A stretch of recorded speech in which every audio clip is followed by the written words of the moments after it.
Welcome to Live Daf, your online Daf Yomi shir. Shalom and welcome back to today's Daf Yomi Brachos Daf Memhei. We're on the last line of Mem Daled Amud Beis. Says the Gemara, the Mishnah taught us that one who drinks water to quench his thirst, he recites a bracha prior to drinking. Says the Gemara, La'afuki mai. The Mishnah tells us that only if it's litzmoy to quench his thirst, then he makes a bracha. What are we coming to exclude? Which case wouldn't require a bracha? Amar Vidibar Avin, it's coming to exclude the following scenario. Lafuke leman, to a person, the chankase umtza. That umtza, a piece of food, chankase is choking him, is lodged in his throat, and he's using the water to dislodge the item. In this case, since he's using the water merely for his side benefit, he's deriving an indirect hana from it, no bracha is recited. Only if he's using the water to quench his thirst, which is a direct hana, a direct pleasure, he will recite a bracha. But in this case, he's merely using it as a tool to dislodge an item from his throat. In this case, it's not considered to be a significant enough hana and doesn't require a bracha. Now, Tosfos points out that this is strictly regarding mayim, water, since it's tasteless, but any other beverage that has a taste, or food, even if he's using it merely to dislodge an item, nevertheless, since he has anah, since he has pleasure from the taste of the item, he will make a bracha. Tosfos brings a raya proof from what we learned earlier in this parak. The Gemara teaches us if one eats a food, even if his primary intent is to eat it as a refuah, for a remedy, nevertheless, the Gemara tells us a bracha is recited. Why? Since he has a pleasure not from it, from the taste, boy, bracha needs to make a bracha. So to here in this case, even is merely drinking this beverage to dislodge an item, nevertheless, since he has a nut from the taste, he makes a bracha. It's only water, since water is tasteless, and in this case, he's not drinking it for its beverage value, but merely as a tool to dislodge an item. No bracha is recited. So again, regarding water, if one drinks it to quench his thirst, a bracha is recited. But if he's merely using it to dislodge an item, no bracha is recited. Regarding other liquids that have a tam, have a taste, or foods, even in this type of case, a bracha will be said. So which bracha is one to say on water? Says the Gemara, we have a machlokes. Tanakama said, Shakol Nimidvarei. Reb Tarfon said the bracha before water is burn nefashis Rabbi Chasroinon. So what's the halacha? Amalei Rava Bar Avchan Labai. V'Amalei, some say yes, Rabbi Yosef. Hilchas Hamai, what is the conclusion regarding the bracha on water? Amalei, you want to know what the bracha is? Puk Chazei, go outside and see. Go observe. Mai Amad Devar, what the nation is doing. Go see what your fellow Jews are reciting on their water, and act accordingly. Says Rashi. So what is the accepted custom of Kvar Nagu? Levarich betchila, beforehand Shakoil. Afterwards, burn nefashis Rabis v'chasroinon al kol mashabara, and indeed, that is our practice today. Hadron lach ketzim nevarch. Says the Mishnah, shloisha she'achlu ka'achas. If three individuals ate together as one, what does that mean to ate together as one? Explains Tosfos in the name of the Rif. Either they began their meal together, or they concluded together. In any case, says the Mishnah, Chayavin lezamen, they're obligated to be mezamen. What does it mean to be mezamen? To invite each other and designate each other to a collective Birchas Hamazon, which is preceded with a call, with the invitation, with a bracha that is recited by one of the group, who calls out to the rest of the group, and he says, "Come join me. You're invited to come join, unite, to bind together in our collective bracha." And he says, "Nevarech, come bench with me. Nevarech, let's bless Shachal Mishaloi." And they respond, they acknowledge, yes, Baruch Shachal Mishaloi. And he continues on and proceeds to recite the Birchas Hamazon on behalf of the entire group. So this is the collective bracha, the Birchas Hazimun, which begins with the zimun that invites all of them to join together in this collective bracha. Continues the Mishnah. What about if the meal was less than ideal and involved eating foods that are questionable, or other situations perhaps that appear like an Aveira? Nevertheless, says the Mishnah, even these type of situations require zimun. Says the Mishnah, Achal T'mai, if he ate the item of Demai, which was the produce brought from the Amaretz, from the unlearned fellow, which contains an uncertainty regarding Hafrashas Tumas or Maisris, and the Chacham Rabbanim obligated one to be mafresh. What if he ate it prior to be mafresh? It is something which is Asam D'Rabbanan, or Ma'aser Rishon, which is given to the Levi. They ate Ma'aser Rishon, which is Nitel Tumasai, which the Truma was removed from it. The Gemara will explain all the details and backgrounds to all these situations. So all these are less than ideal situations, or Ma'aser Sheni, the Hegdesh Nivdu, that they were redeemed. Ma'aser Sheni is meant to be eaten in Yerushalayim. If it's redeemed, it can be eaten outside Yerushalayim. Or Hegdesh, an item belonging to Hegdesh, which was redeemed. Va'ashama Shachal Kazayis, the waiter that joined them partly, he ate a kazayis, a sheer kazayis of bread. Va'akuti, these are the group of people that came to be Megayer, that came to convert, and their conversion was very questionable. Nevertheless, in all these cases, they can join, they can be counted as part of the shloisha, as part of the quorum of three. Mizamn and Olav, Zimun takes place with them. They are fit, they are eligible to join in Brachos HaZimun. However, if one ate something which is absolutely prohibited, the Truma was not removed from the Ma'aser Rishon, so that weren't redeemed. In these cases, since it was Achilas Isur, says Tosfos, Lav Shma Achila, doesn't have the status of eating, of a meal. Explains the Rosh, although certainly these individuals are obligated to make a bracha achrona after they ate these prohibited foods, nevertheless, it doesn't have the status of kva. It's not considered to be an established meal, a joint meal experience with the other individuals. Since it's an achilas iser, it's a prohibited food, it is merely like an achilas harai. It's like a temporary meal. It doesn't combine, it doesn't get established and connect with the other ones. Therefore, no zimun, which is a collective bracha, can be applied. Continues the Mishnah. Another case, v'hashama she'achal pachas b'kazayis, the waiter that ate less than a kazayis.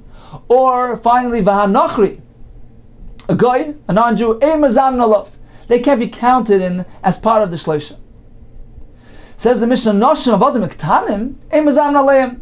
Women, slaves, or minors, we can't count them in. Men cannot include them in their quorum, in their minyan of shloisha. They can't be mazamin on account of them.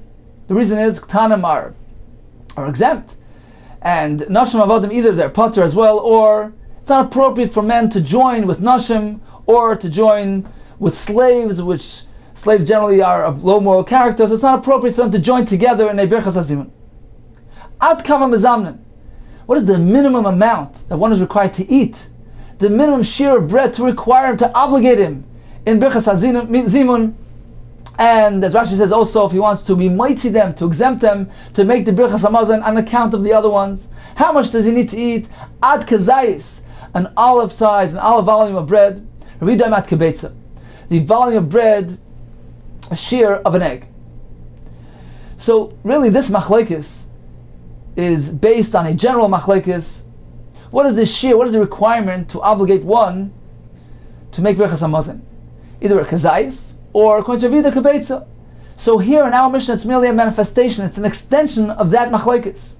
With regard to obligating one in Brachos HaZimun, and to be able to be mighty the other one's Brachos HaMazon, he needs to be a bar chiyuva, he needs to be an individual who is chayiv in Brachos HaMazon.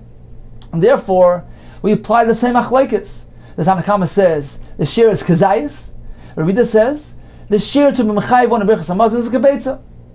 The question is, according to Yehuda, how do we understand the previous part of the Mishnah, which tells us that a shamash shachal kazayis, a waiter that merely ate a shir kazayis of bread, he can be included in the collective Brachos HaZimun. According to Yehuda, he's not obligated. He didn't need kibetza. Say the Mefarshim, yes, indeed, he's not obligated. He's not mechuyev. Why then can he join? Can he take part with the other two individuals in their zimun? To latch on to the other was that he could do, even with a kazayis. Similar to what we find later in the Perek, according to a Shita there, that even if one merely eats yorak, vegetables, he can join the other two in Brachos HaZimun. Although he's not really obligated, but he can join them, it's optional, he can join them and complete their quorum of three. Similarly, regarding a shamash that ate kazayis, even though he didn't need a proper shir according to view, that nevertheless he can take part in their Brachos HaZimun and join with them. So the conclusion is, to be Machayev Birchas Hazimun, one needs to be a shir, either a Kazayis or Kabetza, according to Rabbi Yehuda. But for the other two individuals, to count him in as part of their group, even a shir Kazayis, and even a Shamish, that he's roaming around, perhaps he doesn't look like he's really part of the meal, he's coming and going, nevertheless, he can be counted as one of the three for Birchas Hazimun. Minan Amili, says the Gemara, what do we find this concept of a collective bracha, a bracha that is recited in unison, that attains a higher status? What do we find this concept? Amar v'asi de makro, Gadol Hashem iti, u'neroim shmayachta. He declares to them, come, Gadol Hashem iti.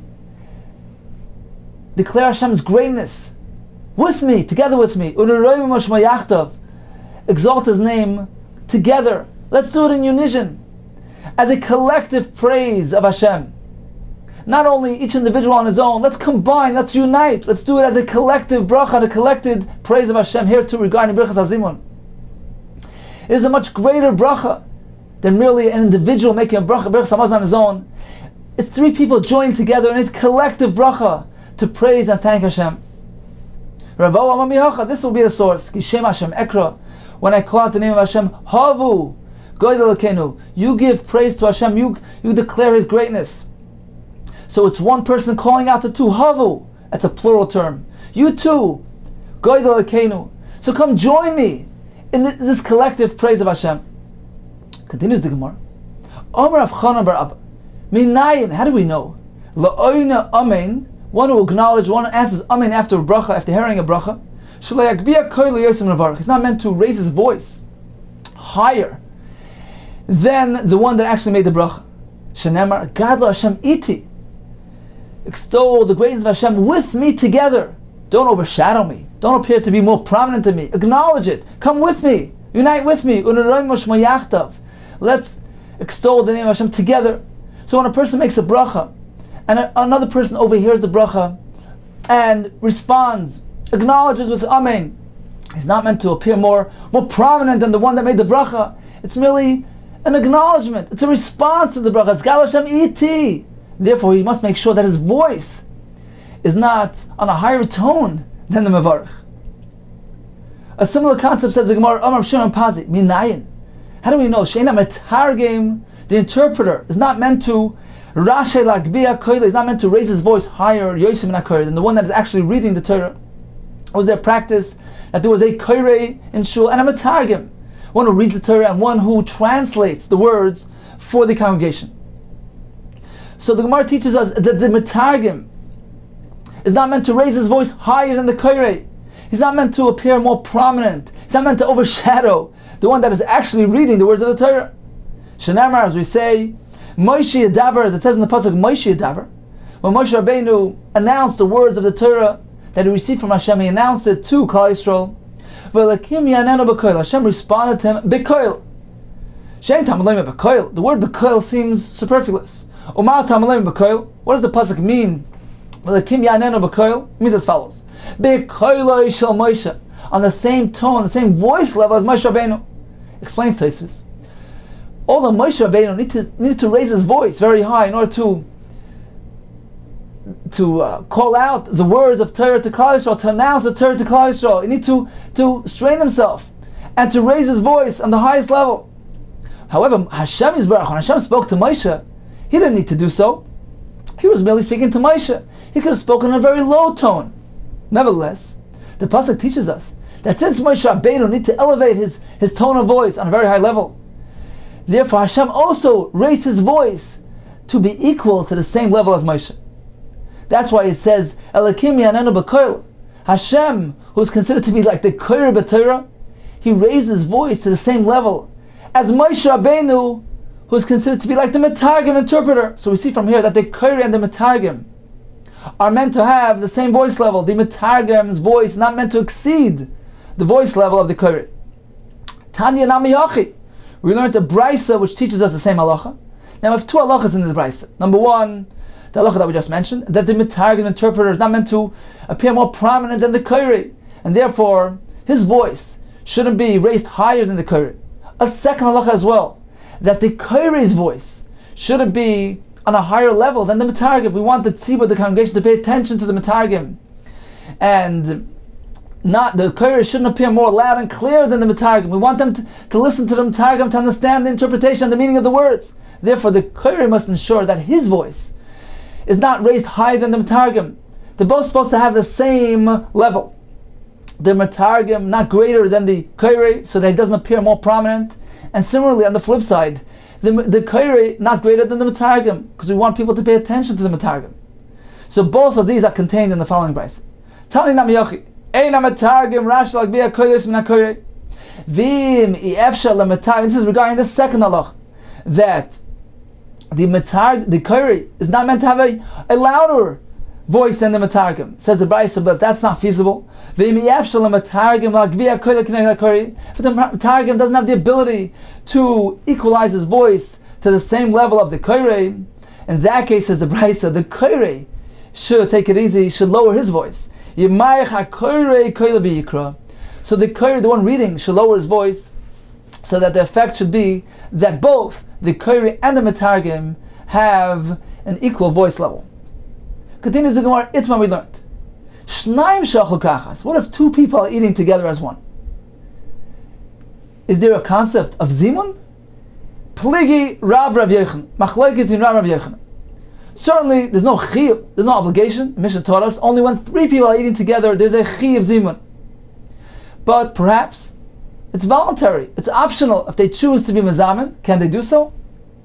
Instead of each one making a Brachos Hamazon individually, can they join together in a collective Brachos Hamazon where one will be much to the other? Says the Gemara, we have a machlokes between Rav and Rav Yechon. Chad Amar, one says, Imratzu lezamen mezamen. If they choose to do so, they can do so. They can make a collective Brachos Hazimon by two people. The Chad Amar, and the other one says no. Imratzu lezamen, ein mezamen. They can't do that. They can't forego their individuality. They can't combine into a collective zimun. Says the Gemara, Tanan, we learned in the Mishnah. Shloisha shachol ke'echas chayav lezamen. When three people ate together as one, there's an obligation for zimun. Apparently, three is dafka shloisha in. Only when three people eat together, but shnayim loy. Two people can't make zimun. So this will be a kasha on the shita that allows zimun by two. Says the Gemara, 1 second. Hasam chayva. The Mishnah is speaking about a chiyuv, a compulsory zimun. Certainly, an obligation only applies to three. Hacha reshus. Here we're speaking about optional. They're doing it voluntarily. So perhaps they can do it even by two. Tashma, let's learn. Shloisha shachol kachas. Come listen to this raya from the brayso. Tashma shloisha shachol kachas. Three people ate together as one. Chayav and lezamen. They need to make a chiv zimun. They're obligated to join together in zimun. Ve'ein mashoin lecholek. They can't separate from each other, because this would be mavatel. This will destroy the quorum, and therefore they can't do it. Says the Gemara, shloishin shnaim loy. Only if there are three people there, then they can't separate, they can't be machalik, because this will take away the option of zimun. But shnaim loy. But if there are only two people eating together, then they could separate. Why? Apparently there's no chayva zimun, there's no concept of zimun by two. Meaning, the Gemara understands as follows. Why can't three people separate? Why can't one walk away and leave two there? And although they don't have three anymore, but nevertheless, according to you, that two people can make zimun together. Here too, the two people that are remaining here, they don't have a problem with zimun. Even though there are only two, they can also make zimun. If you hold that two people can make a collective bracha of zimun, so what's the problem with three people separating? Even if one walks away and leaves only two, they're still eligible to make brachas hazimun. Says the Gemara, Shani Yosim, there is different. Why? Because originally, when there were three people eating together, they've established an obligation of zimun. They were subject to zimun as a chiyuv, because there were three together. So now when one will walk away, when they will separate, one will walk away and only leave two, although perhaps they can still do brachas hazimun with two, but since now it's only optional, it's voluntary, it's only rishus, since they were subject to a chayva, to do zimun as a chayva, as an obligatory practice, they can't downgrade it.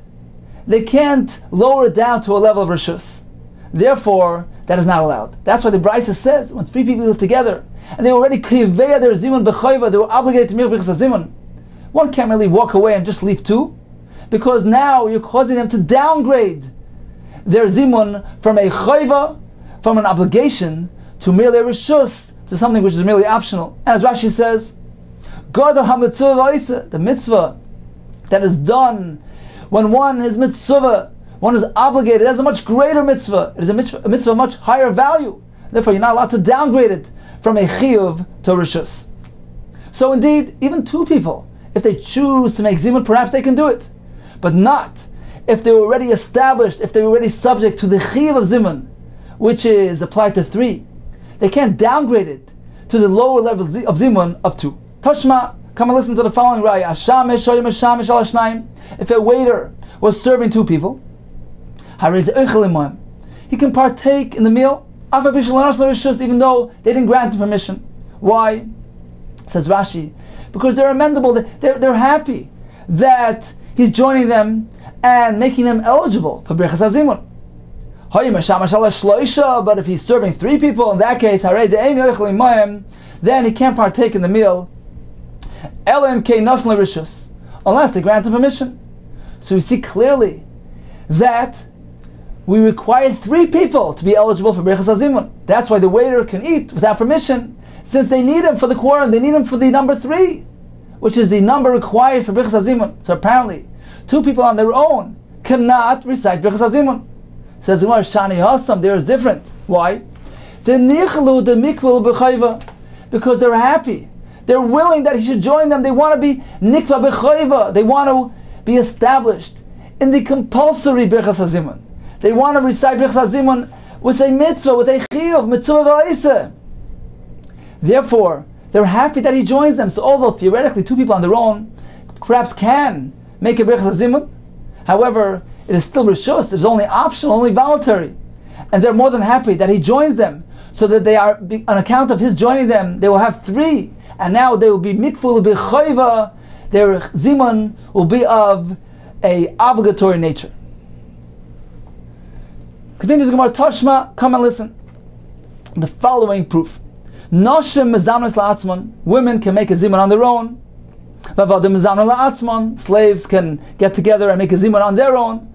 Noshim vavadim ktanim, however, to combine these groups, we don't do. If they want to join together in zimun, we don't do it. Rashi explains, the Gemara soon will explain that it's inappropriate for these to mingle. Says the Gemara, okay, let's analyze the Brachos. Brachos teaches that women on their own have no problem making zimun. Says the Gemara, v'hanashim afilu meya, or the Gersa v'hameya nashi, kitrei gavri damyan. 100 women are equal in halacha like two men. Tosfos explains that anytime we require a quorum, a minyan, a certain amount, a certain number of people, like for a minyan, when we recite the Varan Shavik Kedusha, we need 10 people. Similarly, regarding zimun, which requires 3, we know that only anoshim are counted for that. However, regarding noshim, even 100 women have the same status as 2 men, meaning it's not as though there are 10 or 3 here. They're considered like 2 men, and therefore in this case, we have a whole group of women here. We don't have 3. Nevertheless, the Brachos tells us that women can recite Brachos HaZimun, even though we don't have 3, which is the minimum requirement for Zimun. So apparently, even when we don't have 3, Brachos HaZimun can be said. So this is a right to the Shita that says that even when we have 2 people, they can recite the collective Brachos HaZimun. Says the Gemara again. Even when you have 100 women, they're not obligated. It's like 2 people. Nevertheless, the Brachos tells us, women can make a zimun on their own, and slaves can make a zimun on their own. So apparently, even if there's no chiyuv, even if there's no obligation, you can still make Brachos HaZimun. So too, when there are 2 men eating together, even if there's no obligation, because there are only 2, nevertheless, the concept of Brachos Hazimun, of the collective Brachos Hazimun, will apply there as well. Says the Gemara, that's not a right. Shani Hasam, there is different. When you have a group of women, there's a sufficient amount of deis, of opinions, of mindsets, explains Rashi. 3 women are more chashav lahoidois, to praise Hashem. We're dealing with a variety of perspectives, of mindsets. And when they come together to thank Hashem in unison, that is considered to be a bracha, a collective praise of Hashem of higher value. Therefore, even though they're not men, they're women, and they're not obligated, nevertheless, since we have 3 women coming together, that is a collection of days, of mindsets, of opinions, and that is considered to be a bracha, a collective bracha of a higher value. However, if you only have 2 men, 2 people together, it's not sufficient a number. It's not a variety of people, and therefore they don't join together and create this new entity of a collective bracha and praise to Hashem. As again, Shani Hasam, there is different. When the women come together, it's different. Even though they're not obligated. However, since they're numerous, there's a variety. Therefore, they indeed are eligible.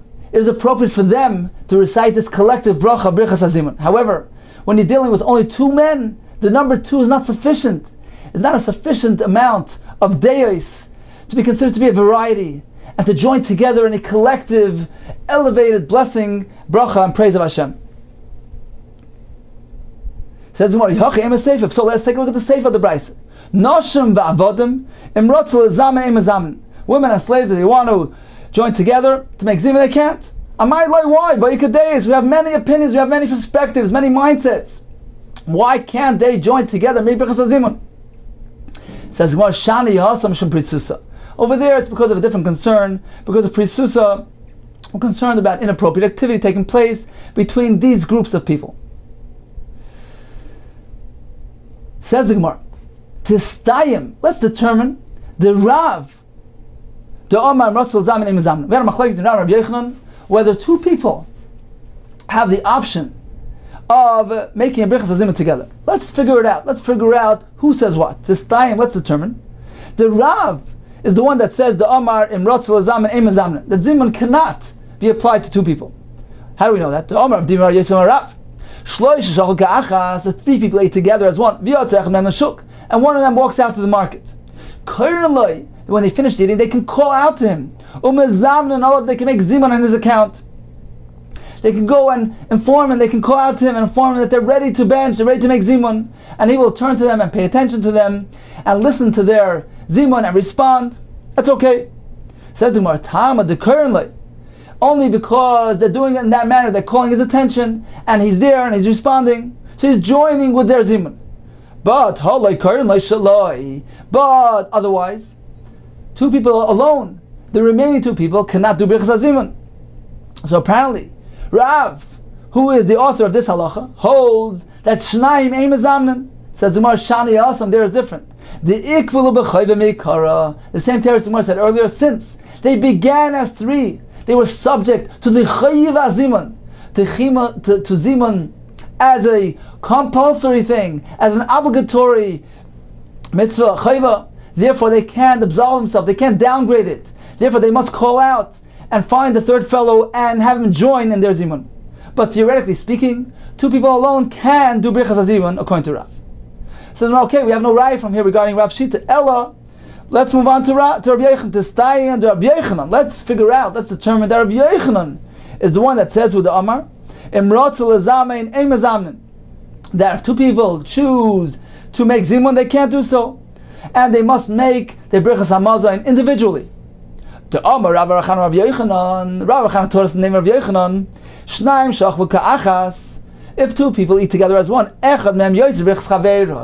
one of them can be exempt by the bracha of his friend. Meaning, Reuven and Shimon, Reuven can make a bracha, Brachos Hamazon, and be mighty and exempt Shimon. And we asked, Micah Mashman, what is Rabbi Yochanan coming to inform us? Tanina, we learned this already elsewhere, that If Shimon listens to Reuven's bracha, he's yaitze. Shama v'lo yana yatza. If one listens to the bracha that is recited by his friend, even if he doesn't respond, he doesn't acknowledge, doesn't say amen, nevertheless he's yaitze. So what is Rabbi Yechon coming to teach us? A halacha that we find elsewhere. V'amar Abzera loymar is coming to teach us as follows. What is Rabbi Yechon coming to tell us when he says that two people ate together, echad mehem yoytze bebirchas chaveroi, that one can be yoytze when he hears the bracha of his friend? He's coming to teach us a halacha, profound halacha. Loymar is coming to teach us the following halacha: she'ein birchas hazimun beinayim, that when two people eat together, it is one listening to his friend's bracha. It is not a joint bracha. It's not a united bracha. It's not a combined collective birchas hamazon. Why?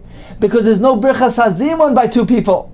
Therefore, Rabbi Yochanan was very specific in his words, and he says, two people that ate together, yeah, one can be yotze through the bracha of his friend. It's his friend's bracha that is applying to him as well. But if they want to join together as one in a collective birchas hazimun, that they cannot do, because two people don't have the concept of zimun. They can't say nevarech shachal neshaloi and he'll respond baruch, and they can't do that because two people don't have the concept of zimun. If they need to, one of them can make his own personal bracha and be mighty his friend, but it's not considered to be a joint bracha. It is an individual bracha, each one for himself. Tistayim, the Gemara concludes, yes, this indeed is a determination that we see that Rabbi Yochanan apparently holds that two people cannot make zimun. Continues the Gemara. Amalei Rabba barafuna larafuna. Vaha Rabbanon de Osman Marava. The Rabbanon that came from Arav Francis Amri, they told over Imratzol Zamen Mezamnen. If two people choose to make zimun, they can do so. My love, is it not? Don't we assume the Shemila of Yochanan? Now where did they hear this halacha from? Apparently they must have heard it from Rabbi Yochanan, who was in Eretz Yisrael. So we see that Rabbi Yochanan holds that two people can make birchas hazimun. So no. Where did they hear it from? The Shmuel and Rav. They actually heard it from Rav, because Rav indeed holds that two people can make birchas hazimun. They heard it from Rav Mikhami de Nachas leBavel when he was still in Eretz Yisrael before he went down to Bavel. So it's Rav who is actually the author of this shita, of this opinion, that two people together can make birchas hazimun. However, Rabbi Yochanan holds that two people are not meant to make birchas hazimun. They're not meant to join together. Rather, each one is meant to make his own individual bracha, and not to make a collective bracha and be mighty each other with the bracha. So, in conclusion, regarding birchas hazimun, we have two sources for the concept of this collective bracha of three people together, either from Kishem Hashem Ekra or from Gadla Hashem Iti. Three people together is a chayva, is an obligation to do zimun. What does it mean together? They ate as one. Either they began together or they concluded their meal together. Regarding two people eating together, we have a machlokes. According to Rav, they can, if they choose, they can make zimun. It is a rishus. According to Rav Yochanan, they cannot. They must make individual brachas. Three women together, a group of women together, we have machlokes rishonim. Rashi maintains that their zimun is only rishus, is only optional. However, other rishonim maintain, the Rosh says that according to the Gemara's answer, that shani hosam dika deis, that since there's a collection of various perspectives and opinions and mindsets, that therefore they're suitable to combine and join together as one and praise Hashem. So three women together, according to the Rosh, are mezamen chayva, they're obligated to make birchas hazimun. Regarding halacha l'maisa, the Mishnah brings, our minute today is not to make zimun. He gives a couple of reasons. Perhaps the chachamim do not obligate them because sometimes women have a hard time benching, or for different reasons he brings that benching was done with wine. So he brings that our minig is that women will not make birchas hazimun on their own. However, they certainly are obligated birchas hazimun if they're eating a meal together with men. Certainly they answer, they respond, just as the men do to the zimun. Regarding avodim, noshim, ektanim, the Gemara tells us they're not meant to join together, to mingle together. We're concerned about inappropriate behavior. We're not mezam mishum pritzusa. Continues the Gemara. Gufa, Amar Abdim Bar Yosef, Amarav. Shloisha shachal kachas. 3 people ate together as one. V'yotzeh echad on the shuk, and one walked out to the market. Currently, they call him, they get his attention, and umazamnov, they can make the zimun and count him in. Amar Baivudu Karli V'ani. It's only in a case provided that the karulei, they call him V'ani, and he responds, meaning they say Nevarach Shachal Shaloi, and he responds Barach Shachal Shaloi. This is only regarding 3 people. 2 people are left inside and the third one's outside. They unite, they combine. But if we're dealing with 10 people that are making a zimun together, in that case, the name of Hashem is added to the zimun. Nevarach to Hashem Shachal Shaloi. In that case, ad denaisi, they need to be together as one. You can't make zimun when one is outside in the street. He doesn't combine with them. He's not mitzvah with them for the sake of mentioning Hashem's name. Maskavla Ravashi, Adarab, just the opposite. It is reasonable to say just the opposite. That regarding 10 people, we can leave one outside. Why? Tisha Nir and Kasara. Because the difference between 9 and 10 people is not so clearly discernible. Therefore, even if you have 9 here, it doesn't look so different than 10, and it's still okay, it's suitable to recite Hashem's name when we combine the fellow that's outside. However, regarding 3 people, when one's outside, Shnayim and Irin Kishloisha, there's a vast difference between 2 and 3 people. Therefore, it's reasonable to say just the opposite. When we have 3 people here and one walks out, that we can't combine, we can't be Matzaref him.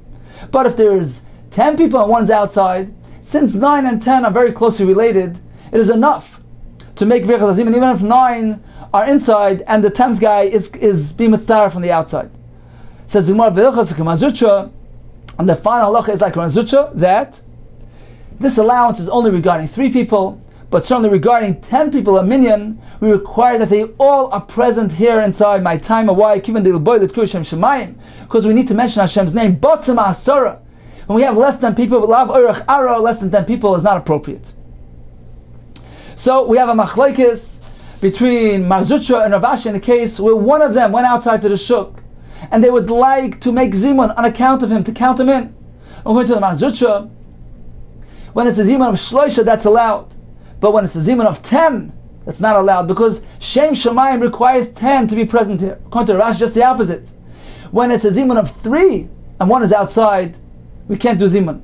But regarding 10 people, a zimun of asara, in that case, we allow it even in this case because 9 and 10 are closely related. Tisha are near and kasara.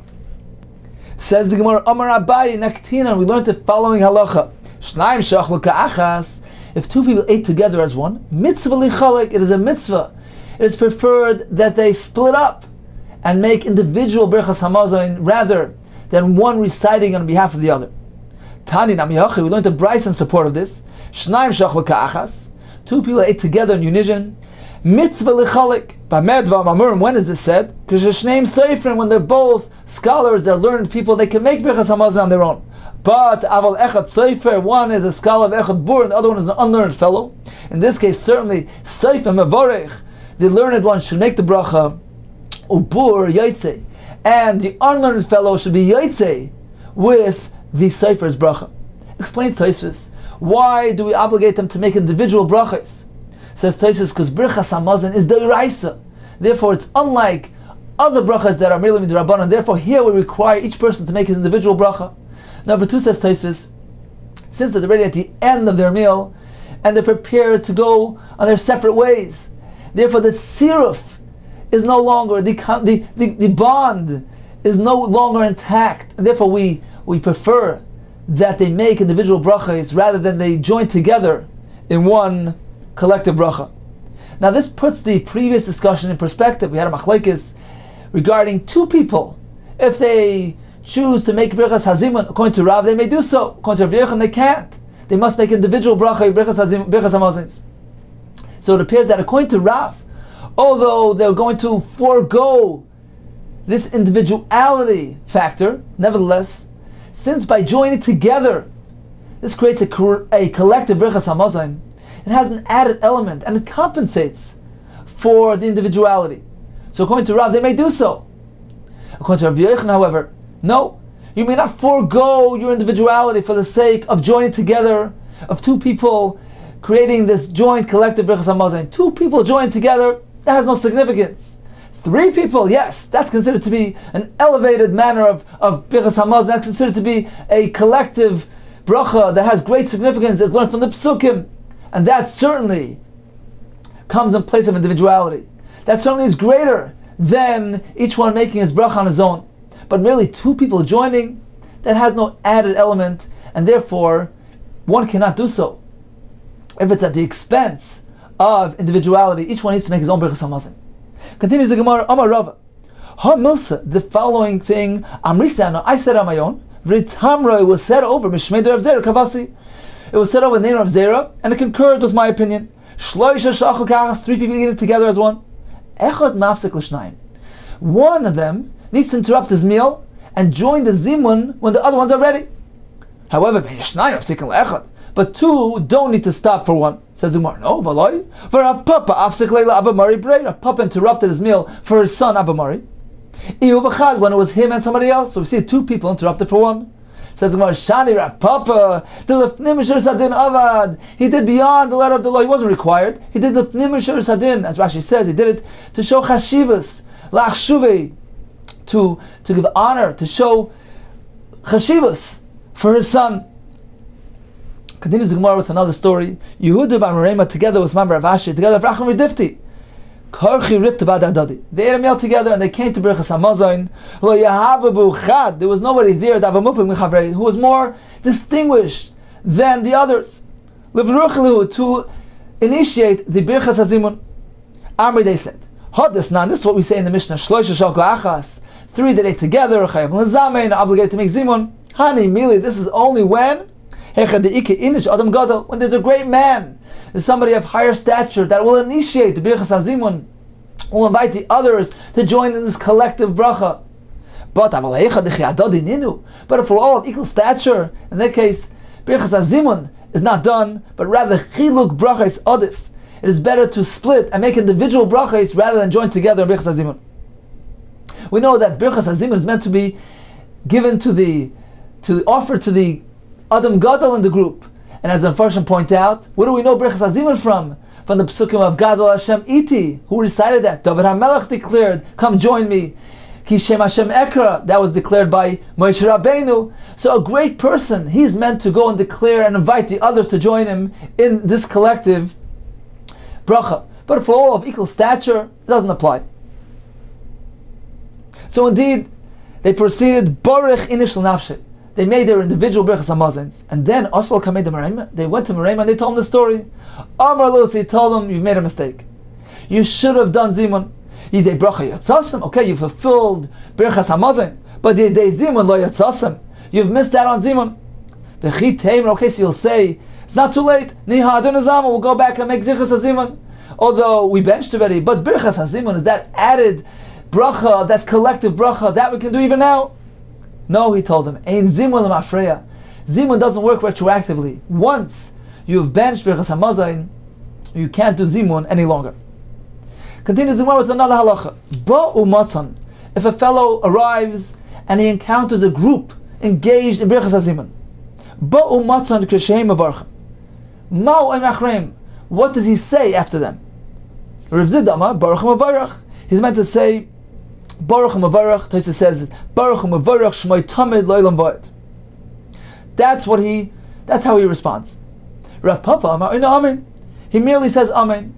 V'loi pligi. It's not a machlekes. It depends when he arrives. Had ashkechinu deka Amen Nevarich. The first case is speaking about when he encounters them, when they're holding at Nevarich. When the initiator of the Zimun declares, come Nevarich, join me in Zimun. So now he can respond, Baruch Mavarach Loilam Vayit. However, the Ka'amri Baruch, but the other case is speaking about when he joins, when he encounters them, that when they're ready at the next step, they're already responding, they're saying Baruch. They're responding to the Mizamin. At that point, all that's left for him to do is to say Amen. Explains the Gemara, if he encounters them while they're saying Nevarich, so you can respond to the Mizamin and say, I'm a Baruch Mavarach. However, a tad later, once they're already responding to the Mizamin, at that point, he can only say Amen and acknowledge what they're saying, Ani Amen. Continues the Gemara Tani Chadi. We learned one brayso. If one adds the word amen after kol b'chaysav, the Gemara soon will explain what that means. Harizam meshubach, it's praiseworthy. V'tani idach, harizam meguna, it's despicable. One is not meant to acknowledge his own bracha by adding amen. It's more like kasha. It's not difficult. It's not a contradiction.